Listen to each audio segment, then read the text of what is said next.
And what we're going to do is zip through some basics of digestion and obesity. And if you've got any questions, then we'll field those at the end.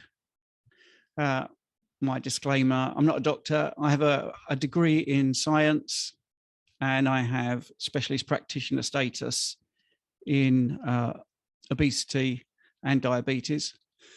And I have sports nutrition related expertise. I'm a phlebotomist as well, but I'm not a doctor. And this is just information really. So here we go. So the point of this little introduction is to talk about digging deeper, okay? Because we accept a lot of things that are facts. And I don't know if you know, this is absolutely true, but most people probably heard of the Easter Island heads, but what happened when they dug deeper? There was a full statue. So for people that didn't know that, there you go. That's the benefit of digging deeper. So sometimes you're told something, you think, well, that makes sense. I'm going to follow that. And then something comes along and reveals a little bit more depth to it. And you think, no, that makes sense as well. So, you know, you need to dig a bit deeper. So when we're talking about diabetes and obesity, the first thing we talk about is food, and that's the first thing I want to just discuss, really, how we eat, what happens when we eat, and what happens inside the body. And you'll realize eventually as we go through this where this is leading. Okay, so this is going to lead to some interesting points, I think. So when you're eating, protein, fats, or carbohydrates starts in the mouth, obviously goes down the esophagus and ends in the stomach. Once it's down that little tube there, and it'll be in the stomach for about 2 hours, and then it will leave the stomach and it will go into the small intestine here, and it'll be about 2 hours in there, and that's the colon. Some people call it the large intestine. So we're going to do some real basics, and then it'll all come together nicely. Okay, so when you chew, obviously that is the first bit of digestion, and you have lots of things in your mouth to break down food, and then it gets into your stomach. And Raymond talked about the stomach stretching being a signal. If you can see on the stomach there, these little sort of pits and valleys and crinkles, and they're called rouge. And what happens is they sort of expand out, and when the stomach stretches, it makes you feel full. I mean, that's what happens. And it needs to be a very acidic environment. A lot of people worried about low stomach acid. When we talk about digestion, when we have our meetings, some people take HCl tablets to improve their stomach acid. Some people try apple cider vinegar, but you do need a very acidic stomach to break down the food. And we're going to be talking about the whole process very quickly like this. But you see, if you don't chew properly, that's giving you a problem before you've even started, because it's going to hit the stomach. It's not going to be as broken down as we like. And then it gets to the stomach. If you've got low stomach acid, then it's not going to be broken down as much as you like. Once it's in the stomach, you've got the gallbladder here, and you've got the pancreas here. The gallbladder will produce bile into duodenum, and so will the pancreas produce pancreatic enzymes. The stomach will empty, and it will go into this section here, and you will have those enzymes. Okay, so you need really good function of the pancreas, and obviously a good gallbladder. If you haven't got a good gallbladder, then what might happen is you won't produce enough bile, but the liver tends to come to the rescue and help you. The pancreas produces little enzymes. I talked about this in the week, and Raymond was surprised to find out somebody's not muted for some reason. I think it's Cindy. I can hear Cindy drinking and pouring water and stuff. But anyway, it doesn't matter. She was probably testing what goes down the esophagus there. So yeah, so this is the pancreas, and it produces enzymes. And some people didn't know what an enzyme was. So an enzyme, just very quickly, is something that breaks food down. Your food is what's called a substrate. We're trying not to be too sciencey here, but your food will come down. It needs, these two bits need to be broken down. This is the enzyme. It fits into there. It gets a little tight pinch, and it breaks those into two products. So metabolism there is breaking down food. Okay. There is a bit at the bottom where I've said it's not like being locked in the chamber and being set alight by a flame, and there's a reason I've put that in there. So an enzyme is a biochemical reaction. So your food has been broken down in your mouth, it's been acidified and broken down in your stomach. Enzymes have started to act from your pancreas and from the bile salts, and now it's in your small intestine. So your small intestine is a big tubey bit, and basically lumps of food are pushed through, and it's like a ripple effect. And this is another thing you can think about, why people go for a walk after they've eaten a big meal. You can help this. If you feel that your digestion is not really great, moving around will make your small intestines do this lovely regular space, 12 waves per minute of pushing the food along the small intestine. Some people can have real problems with motility.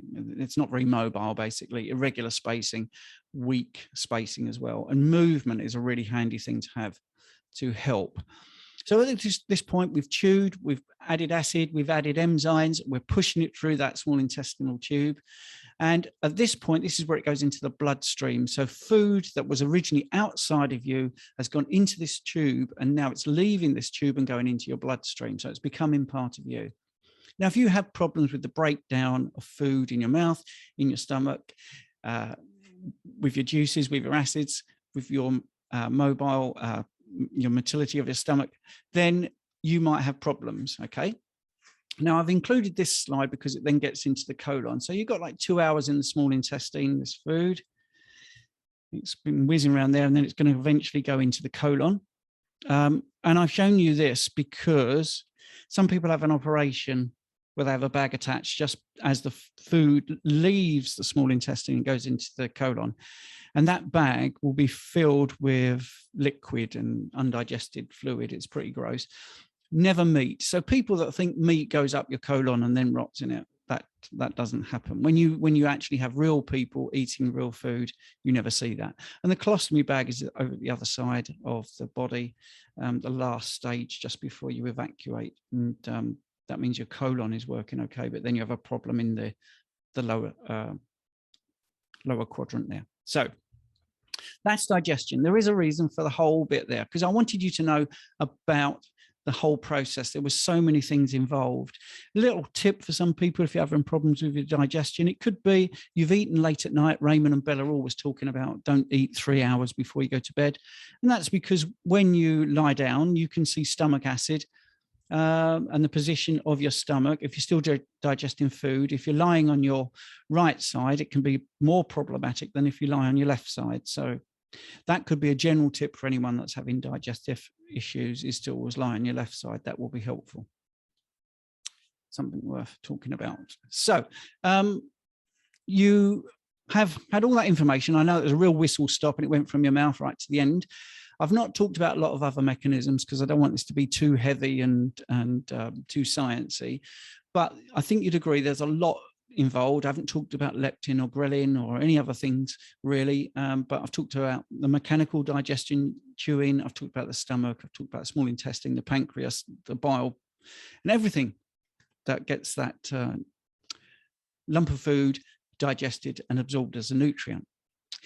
And I think you'd agree that that is not like taking a lump of food and setting fire to it. And now we're going to get into the obesity side of things and some myths, and also the diabetic side of things. Because there's something people use, a metric people use, and that metric relates to getting a piece of food and setting fire to it. And that's a calorie. A calorie is a unit of heat. That's all it is. And we really have been using it the wrong way, because as you can see, food doesn't enter our body and gets combusted, basically. There's a lot of biochemical reactions, and there's a lot more to food than just the heat it produces. So when people talk about calories, they're always talking about energy. It fuels our body. But is that what calories really are? Well, no, what about calories from protein? So this is where I was talking about digging deeper.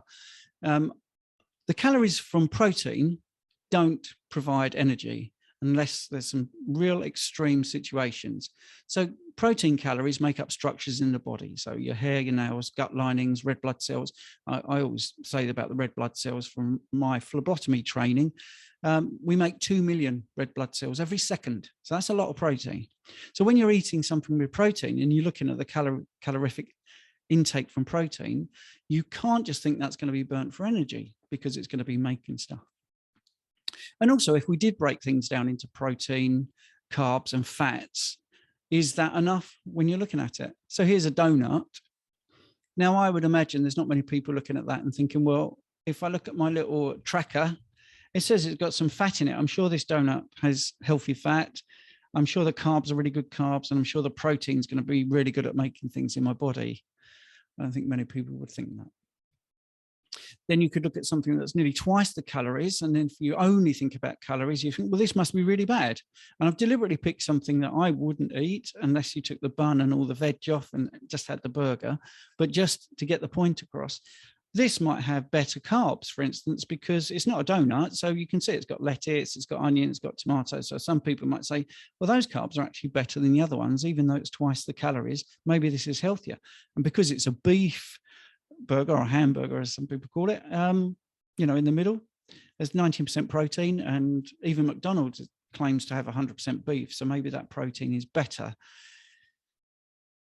So I try to get people out of the way of thinking about calories, going back to the digging deep, do some thought experiments. Are calories that important? Do they make a big difference? Is it more about what happens in the body? So if you had 300 calories from salmon and 300 calories from a donut, I think you would be more hungry after the donut than you would be from the salmon, because it's got some healthy fats in there. There's no sugar. And I always say this to coaching clients who are obsessed with calories. You know, if you've got somebody in front of you that says they eat 2,000 calories of chocolate chip cookies, and the other person next to them says, oh, well, I eat 2,000 calories of beef and, you know, maybe some veg, the person eating the calories from beef and veg would probably look much healthier than the person with the chocolate chip cookies. So the reason I want to talk about calories is to put them on the back burner, so to speak. But let's quickly just say, how did we arrive at calories? Well, calories were actually invented to work out how good a steam engine was. And even today, this is what it is. It goes into a bomb calorimeter, which is a completely enclosed space, completely locked in. They put a little bit of food into this container, and then they set fire to it. And once the water surrounding it goes up 1 degree centigrade, they've worked out how much energy was needed to do that. Has absolutely zero in relation to what we just talked about. And you can have calories in coal. So don't recommend you eating 2,000 calories of coal. That's a real thing, by the way. And you can get calories from burning wood, but it doesn't emit any human nutrients. So calories, and I'm not the only one that thought this, calories aren't particularly good because it's not looking at the effect on your body. Okay, I'm not saying calories don't matter. I'm talking about energy. I think effective energy from food matters. And we also need to understand the effects on our body. And I wasn't the only one that thought that. This is not new. In 1981, a university decided to look at what calories were doing inside the body. What was the effect of food on the body? And they brought out the Glycemic Index. So this is sort of an admission that calories don't really cut it. I know this was designed for diabetics, but it also ties into obesity and actually maintaining a really good level of healthy weight. So that looks at how much your blood sugar level rises after eating particular foods, the Glycemic Index. Now, there should be another clue here, because the Glycemic Index only looks at carbohydrates. It doesn't look at fats and proteins, and there is a big reason for that. And we'll talk about that in a second. So the Glycemic Index, some people do use, and some people still believe in it. I see, you know, in the diabetic realm of my job, and if they can't get away from certain cravings from fruit and stuff like that, then they do at least try to look at those with a low glycemic index. But we'll come back to that. So that just proves really there were academics not thinking calories really did it. Let's go back to calories and looking at people with the view that a calorie is a calorie. And we'll look at 1,000 calories of carbohydrate. And the red at the top indicates how much energy is actually used by the body to digest metabolize carbohydrates. So it's about 95%. So straight away, 1,000 calories of carbs are not 1,000 calories of carbs. It's called the thermic effect of food. It's 950. But look at protein. So protein, if you have 1,000 calories of protein, 25% of the energy obtained from the protein is actually gone straight away and just digesting it. So protein definitely seems to be a bit of an outliner. And fat is about the same as carbs. It is about 5%. So a calorie isn't really a calorie. There's a lot to it. And it also has effect on your blood sugar and insulin. Now, insulin is a hormone we'll be talking about in a minute and how it affects your fat storage. But if you look at this, basically carbohydrates have a huge effect on your blood sugar and therefore huge effect on your insulin. Protein doesn't have such a big effect. We will talk about protein in more detail and its production of gluconeogenesis and sugars it can produce, but that's in extreme situations. We'll explain that later. And fats hardly have any effect on your blood sugar or your insulin. So, is there a better way than calories? Well, I tend to think if you're looking for weight loss, if you look at effective energy available, that might be a way of thinking, well, what energy is going into my body and how much am I using? So going back to that 1,000 calories of protein, you could potentially have 750 kilocalories of effective energy. But does protein get oxidized for energy? No. The only time it really gets used for energy is in starvation situations. So protein, you have to calculate differently. And this is why people on this journey, Bella and Raymond are always talking about this as well.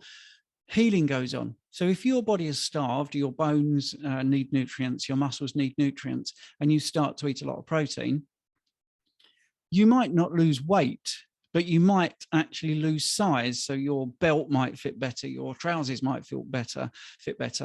You might look healthier. And that's because your body is taking in all the protein it can to repair you. And there's a thing called protein leverage in the body.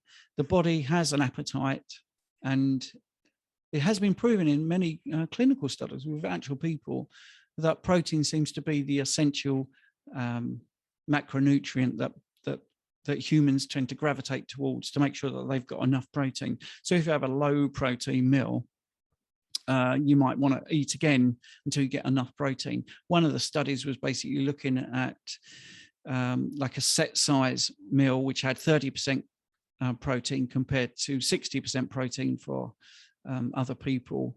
And the ones that had the 60% protein overall at less of the containers of food compared to the ones with only 30% protein. So it did seem to be the body was looking for protein to get to a certain level of protein. It's very important to remember. So when you have a T-bone steak, what's actually happening is the amino acids, so proteins are made of amino acids, going back to the enzymes breaking stuff down and the stomach acid breaking stuff down, everything gets broken down into amino acids, so protein gets broken down. And like I say, it makes things in your body such as bone and muscle, and the fats get broken down. And not even fat is just used for energy, because you've got fat soluble vitamins, they're stored obviously in fat, cell membranes, and then you've got energy. And these are the two macronutrients that are essential. So when we say essential, that means the body cannot make them all, you have to eat them. The reason carbohydrates are not essential is because the body can make carbohydrates. So for instance, when you are asleep, your liver is making carbohydrate, it's making blood glucose. So that's my little bit about how the body works. Now we need to look slightly differently. So I always think it's more relevant to talk about the effects of food on the body all the way through the system, and actually, how we digest, how we rest, when we eat, frequency. There's so many different factors we need to look at. So let's just go ahead to the next slide. Sorry, it's just jumped one. So just recap: protein, amino acids, build stuff, fat, essential fatty acids, vitamin storage, and neurotransmission. So what do carbs do?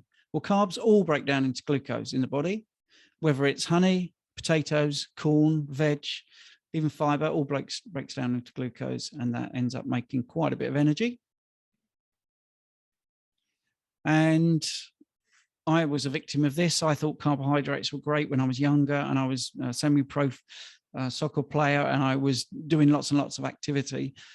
But if you keep supplying your body with energy and you don't use up the energy that you're putting in, you're going to have to store it. And the flash word for storing it is fat deposit. Well, adipocytes basically is where you do it. So we don't really want to supply our body with lots and lots of energy that we can't use straight away. And what supplies the most energy? Well, that's sugar. Well, sugar is a carbohydrate that gets broken down into glucose molecules. Starch is a carbohydrate. It's broken down into glucose molecules. Honey is a carbohydrate, gets broken down into glucose molecules. So, I mean, that's what carbohydrates do. And fiber is a carbohydrate. That is indigestible. That goes all the way through your body, going back to what happens to your body. It starts at the top of your body in your mouth and comes out the bottom there. Right. So go back to this.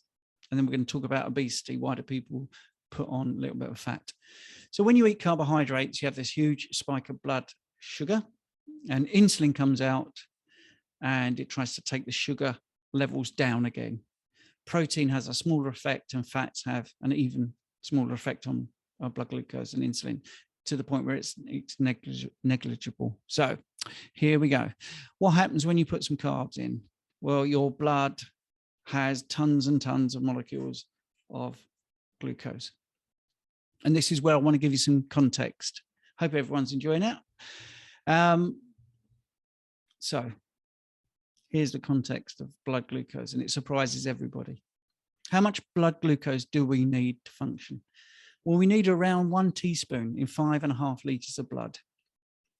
5.5 litres. So I want you to sort of imagine how much fluid that is, and imagine just 1 teaspoon of sugar. 1 teaspoon of sugar makes you not diabetic, just makes you normal.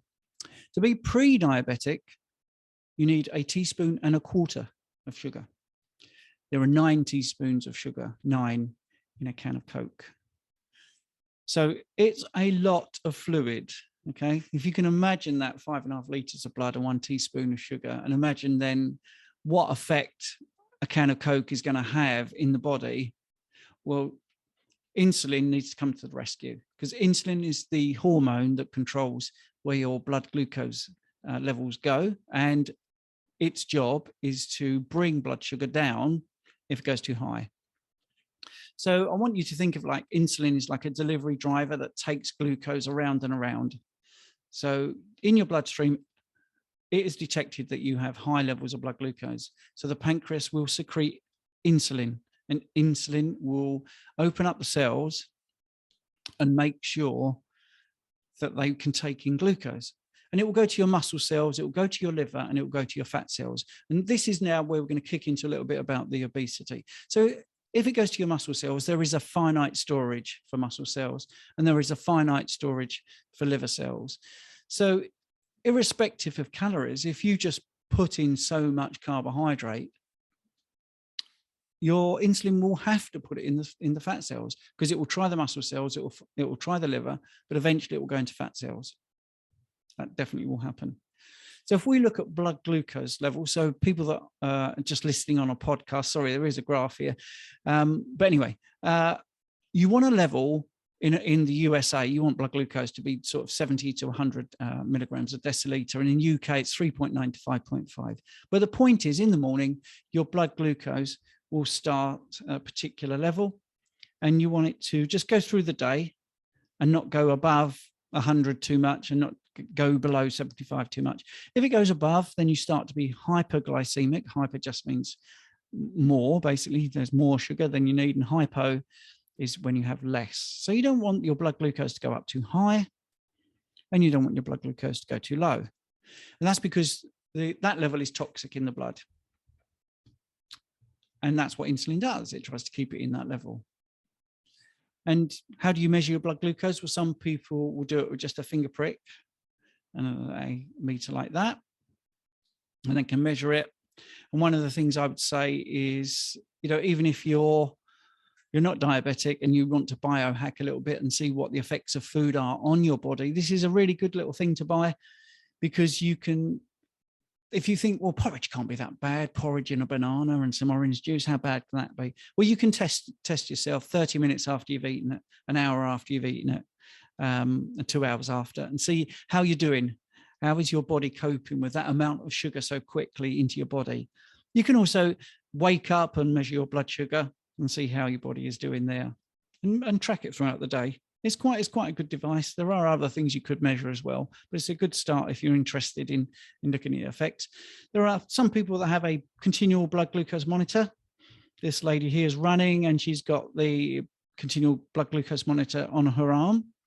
And that's pretty interesting because you can see what's happening through the night. 50% of insulin used by the body is used overnight when you're not eating. And there is blood glucose production from the liver overnight. So the continual blood glucose monitor is really a cool way of looking at what happens to you in the day over a 24-hour period. And you can hook that up to an app. And some people are quite surprised because when you do activity, you can actually see a slight rise in blood glucose because your muscles and tissues are demanding more blood glucose. So it's quite a handy tool when you're working out as well. Okay, so let's look at obesity then. 7 years ago, I was pre-diabetic and I was getting fatter, and I was eating skim milk, orange juice, porridge, blueberries, bananas, and active, running 3 times a week, and I was still putting on weight. And I really believed in the calories in and calories out. But when I looked at what I was eating, I now know. When I did my diabetic training, I certainly learned what was happening. I would wake up and my blood sugar would be up here. Like I said, this is just for illustrative purposes. And I would have that breakfast. I would have a breakfast that was quite high carb. And because it's not really species appropriate or specific, it's very processed. The orange juice, it's just such a lot of sugar. There's no fruit there, obviously. It's just the sugar. Skim milk is pretty useless. The porridge, oats really push my blood glucose up and spike it. Now, the pancreas then produces insulin to bring the blood sugar down. And because it doesn't want a toxic level of blood glucose, it tends to bring it down quite dramatically. And you get that sugar crash after that sugar high. So then I'd have lunch and I would have a high carbohydrate meal, baked potato with beans or something like that. And again, I would push my blood sugar up a little bit too quickly. And then I would have insulin come out and then I would have that crash. So I'd have a snack and then my blood sugar would go up and then I'd have a crash. Then I'd have dinner and that would go up and then I'd go to sleep. And overnight, my liver would provide me with my blood glucose via gluconeogenesis. So that was a profile I didn't like. So just to recap what happens there. So I'm talking about glucose in the system through the digestive system, sometimes going to muscles, sometimes going to liver, but any excess going to fat storage. And the pancreas is in charge of this by releasing insulin. Insulin is a key player. So obesity can be caused by high blood sugar. But what about diabetes? Well, some people think diabetes is the lack of control of blood sugar, but that's just a symptom. And I've talked about this last week. It is a symptom. So if your blood sugar control is poor and your blood sugar is going up, well, that's telling you something's wrong. So it isn't necessarily that your blood sugar is high or too low, and we will talk about type 1. Some people think it's trouble with carbohydrate metabolism or carbohydrate toxicity, eating too many carbs. Some people don't produce enough insulin to get all that energy into the cells, and that is a type 1 diabetic. Their pancreas doesn't produce enough insulin. Some people have too much insulin. When I say too much, it possibly means the body has been producing a lot of insulin, and now the cells are resistant to that insulin, so it's not really working. So that's basically what we're explaining there. The right amount of insulin, but it doesn't work properly. And that's because the human cells all have what's called a membrane, or not all, but most have a membrane. And in that cell, you need to produce energy, and the cell membrane lets the energy in the form of glucose in this example. So the cell membrane is this bit here. So what's going to happen? Well, here we go. Insulin is coming in. It goes to a receptor down here. Once insulin is in that receptor, the glucose can go into the cell. That's it at its most basic. That's what insulin does. It makes the cell receptive. But I want to go back to that person who was listening, maybe who was thinking, well, I'll get a blood glucose monitor. That will be all I need. Well, actually, this is what happens because we have a lot of data. Some people can be having their blood glucose looking fine for years, actually 10 to 15 years, but they've not been measuring their insulin. But when you look at the insulin in the background, that's been going up and up in the background.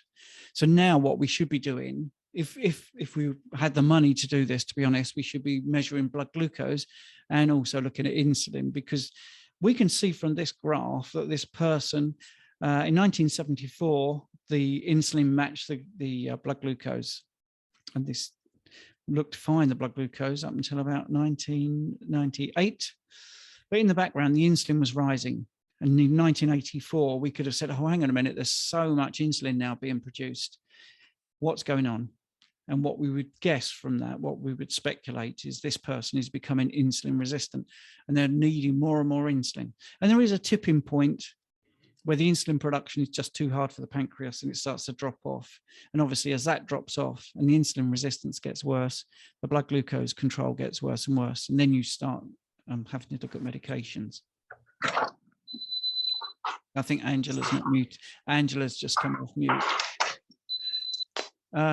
So just to recap,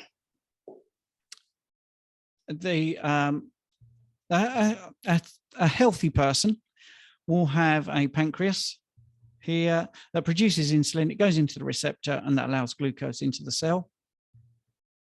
That's what it looks like. A type 1 will have a small amount of insulin, so it can't really do its job. And then a type 2 diabetic would have a lot of insulin, but the insulin receptor has started to not work so well, so you still can't get glucose into the cell. So this situation is the interesting one, where you could be eating tons of food and therefore thinking you have lots and lots of energy. The type 2 diabetic will think they have lots and lots of energy available but feel really sluggish. And that's because the energy isn't getting into the cell. And you will find that spiral of wanting to eat more and more and more. So going back to calories and setting fire to it in a bomb calorimeter doesn't explain this at all, because a type 2 diabetic can have lots and lots of energy but not be able to access it. And a type 1 diabetic, if we go back to that, the type 1 diabetic can eat absolutely tons and tons, but there's so little insulin and so little glucose going into the cell, they actually waste away because insulin is used for other things as well, and they can't even gain any weight. So that sort of defeats the object of calories as well. So let's move on.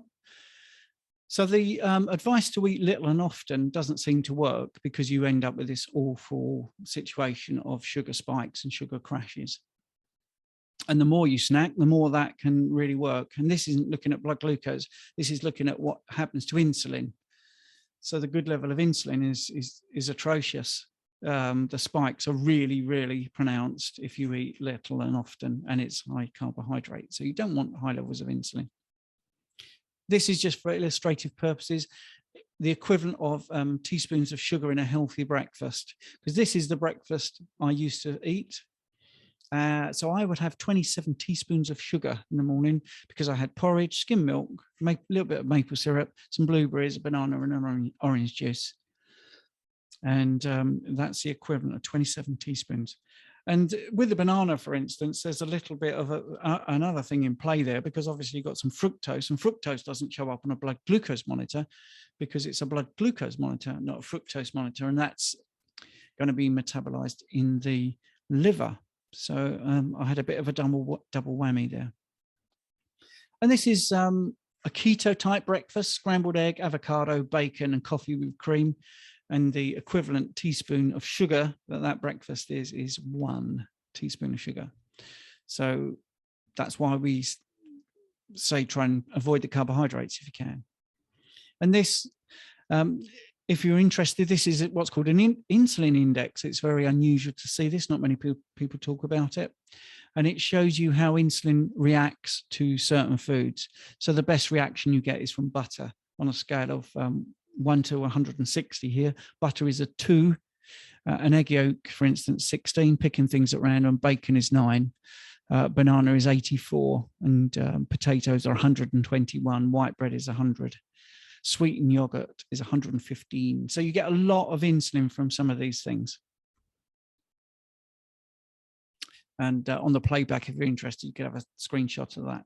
So it makes no sense to have lots and lots of meals, and it makes no sense to keep raising insulin, because that will increase your fat storage. So what we're looking at, Raymond talks about 2 meals a day. Bella talks about 1 meal a day. When you start carnivore, a lot of people do 3 meals a day and then reduce and reduce.